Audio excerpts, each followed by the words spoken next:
Today, we're going to jump into the law of sacrifice, which I'm pretty excited about. And you know, when we hear the word sacrifice, we may feel like we have to give something up, we have to miss out on something.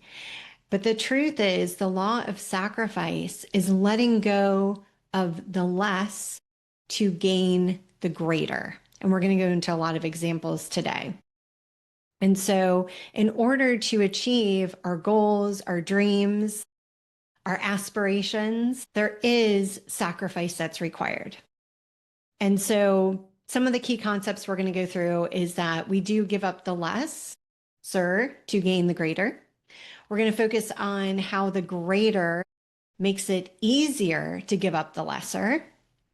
We're also going to talk about discipline because discipline and sacrifice go hand in hand with implementing the law of sacrifice. And discipline starts with disciplined thinking. So it all comes back to our thinking, right? It's like the results formula. Thinking creates our feelings, feelings create our actions, actions create our results. If we don't like our results, we want to trace it back to our thinking. And so giving up the lesser for the greater. If we want to get married and start a family, we have to give up dating. If we want to be happy and joyful, we need to give up sadness and negativity. If we want to become healthy and implement a daily regimen of exercising in the morning, we need to give up sleeping in. If we want to be productive in the evenings, we need to give up television. So this is what we give up the lesser for the greater.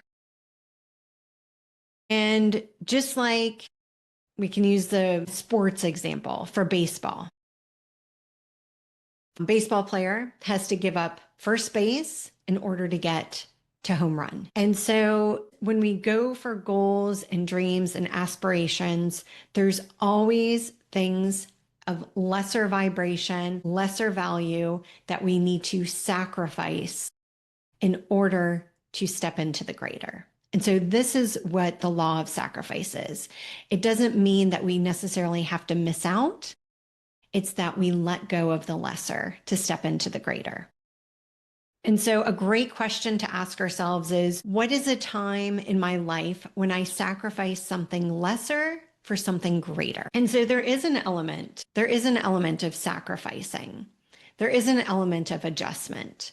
Like, for example, when we stop watching TV, I know there was a point in my life where we would have our routine, would work during the day, would put the kids to bed, and then we would sit down, have tea, sometimes a dessert. Me and my husband, we'd sit down and we'd watch some TV at night. And that was our routine. And then I realized that I didn't want to watch that much TV. I've never been a huge fan of TV, but we'll still watch some. But I decided Monday through Thursday, I was not going to watch TV. I was going to have more of a quiet evening, listen to some podcasts, get to bed earlier, read a book if I need to, journal. So have a little bit more space. And sometimes when we go through that adjustment too, especially if someone's involved, then it might throw it off and make it uncomfortable for everybody. But I've noticed that if you keep moving forward, it becomes the new norm. So for example, there was also a time where I used to get up at 7 or 8 o'clock in the morning. And then following a headache one day, I ended up waking up early because I went to bed early the night before.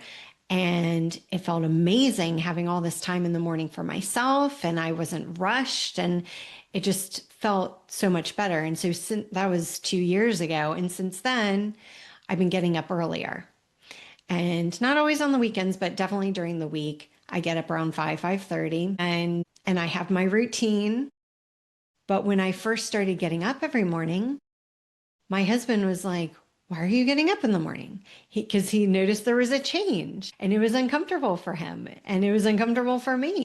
But I kept getting up. I was committed. And then eventually one day I was tired, so I allowed myself to sleep in. And he was like, why didn't you get up early this morning? Because it was a change again. So now he was used to me getting up in the morning. So even if our changes for sacrificing the lesser for greater may disrupt other people in our lives, whether it's our husband, our wife, our partner, our children, anybody that is involved in our everyday, if we keep moving forward, everybody will adjust and it will start to become the norm.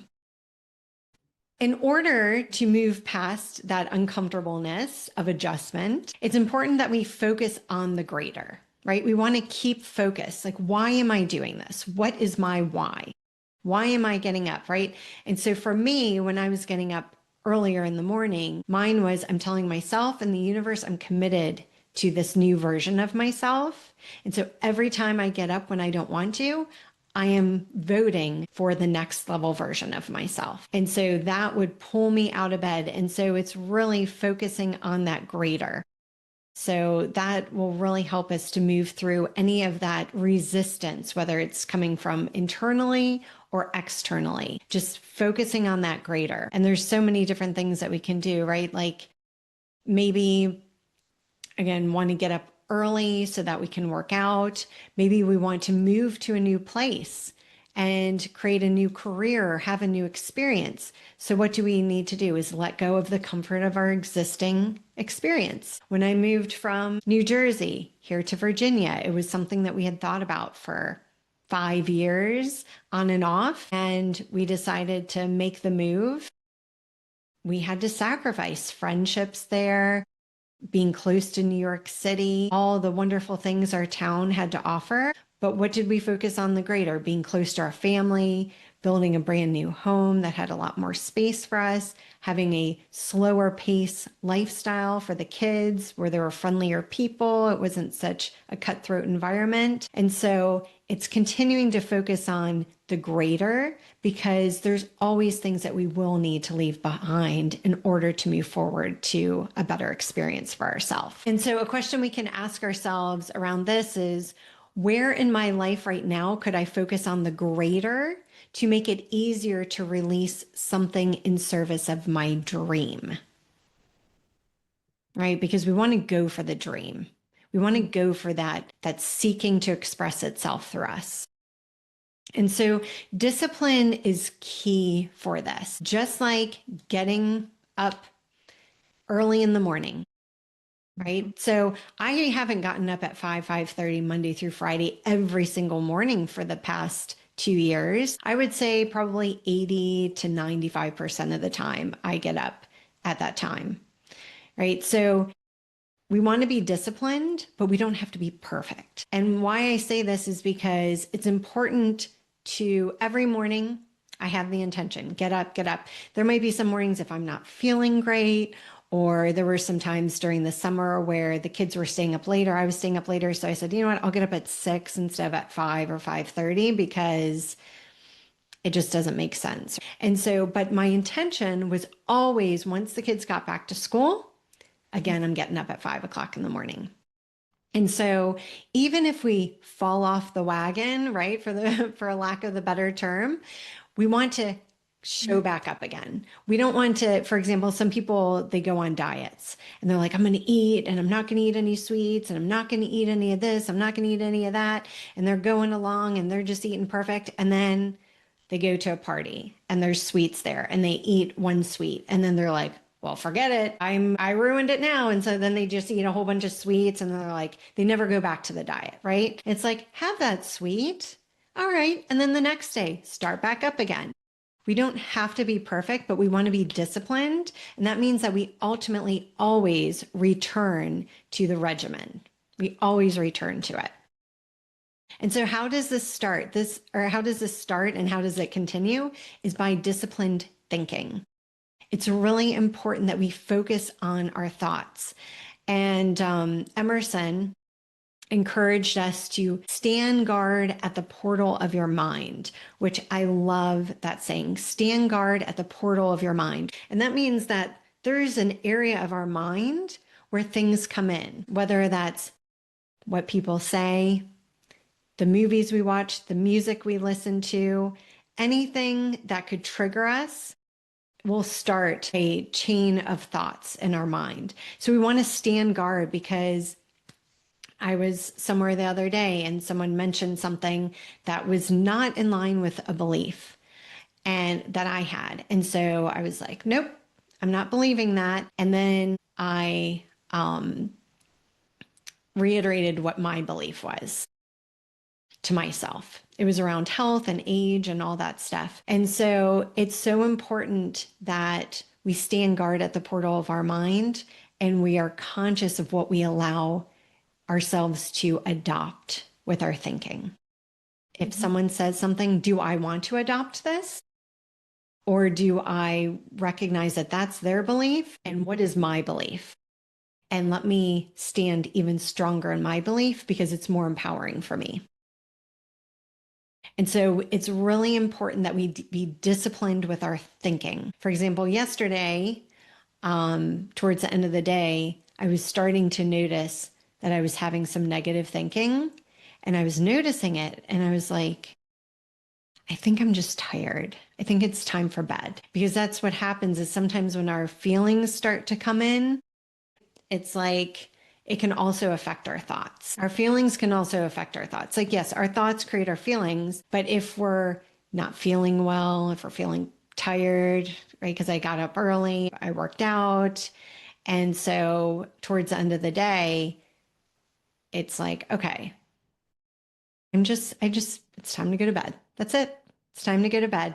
And then being more mindful. So what did I do? I stuck in my AirPod in one ear, put on my podcast, and I listened to positive messages. Because if I'm not able to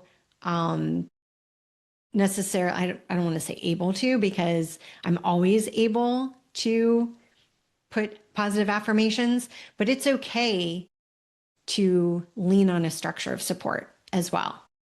We want to lean on a structure of support. And so there's 3 ways to develop disciplined thinking: surrounding ourselves with positive people, positive thinkers, people who are expansive. So that's what I did last night. I put in my AirPod, I listened to a podcast, and so I could kind of relax because I knew I was ready for bed. I was winding down for the day, and I was having someone else's positive voice in my mind. And so that was counteracting anything that was just coming in because I was feeling low energy at that point, because I was winding down for the day.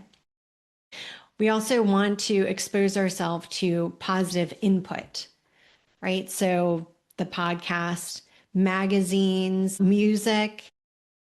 I love listening to Irene Boggs. She's actually married to Matt Boggs. So Mary Morrissey has 4 kids. Her youngest son is Matt Boggs, and his wife is Irene Boggs. And she's a singer and songwriter.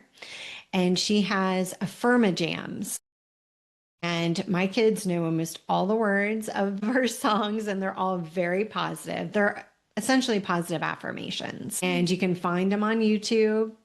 I put them in my car. And so it's all about believing in yourself. It's all about going for your dreams. And so that is also effective, is making sure that we're having positive input. I'm also very selective with what movies I watch now.